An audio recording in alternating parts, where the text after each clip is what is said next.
আমরা আজকে যাচ্ছি সেন্ট মার্টিনের উদ্দেশ্যে।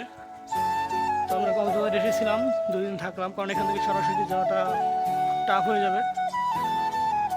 আজকে সকাল সকাল সেন্ট মার্টিনের উদ্দেশ্যে রওনা দিলাম, হোটেল থেকে চেক আউট করে রিক্সা নিয়ে নিলাম।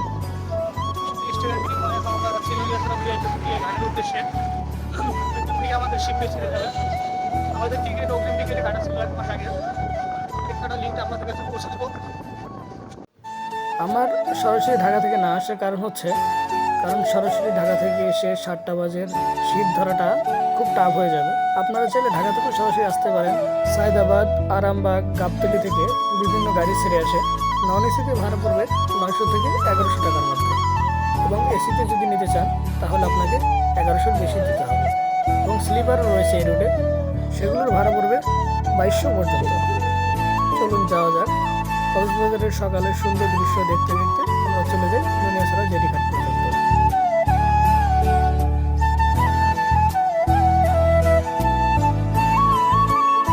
এই সিটগুলোর ভাড়া পড়েছিল 3500 টাকা করে। আমাদের এবারের যাত্রা ছিল এমভি কর্ণফুলী এক্সপ্রেসের সাথে। জাহাজগুলো একে একে ছেড়ে যাচ্ছে, আপনারা সবাই দেখতে পাচ্ছেন। এ যেন একটু সুন্দরবন।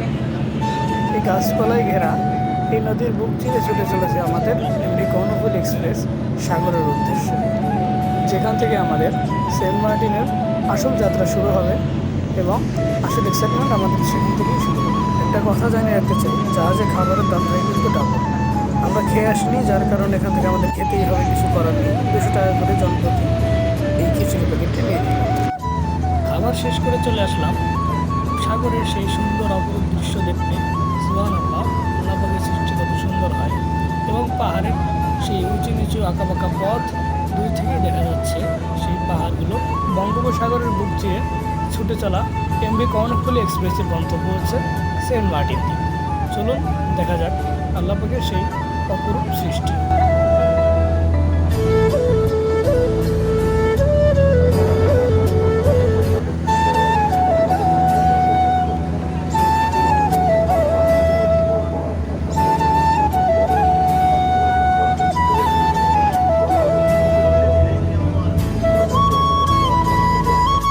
দীর্ঘ 5 ঘন্টা জার্নি করার পর দেখা যাচ্ছে সেন্ট মার্টিনের সেই দৃশ্য।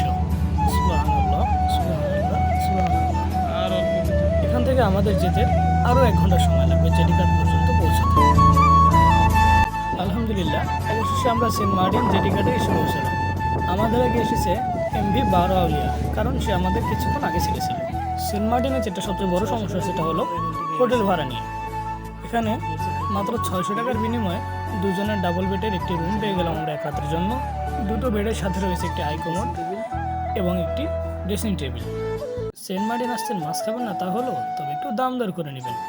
আজকের মতো বিদায় নিচ্ছি। তবে আপনাদের যদি কোনো কিছু জানার থাকে আমাকে কমেন্ট করবেন, আমি অবশ্যই বলে দেবো। ছোটো ভাই হিসেবে ক্ষমা দৃষ্টিতে দেখবেন যদি কোনো কিছু ভুল হয়ে থাকে। আল্লাহ হাফেজ।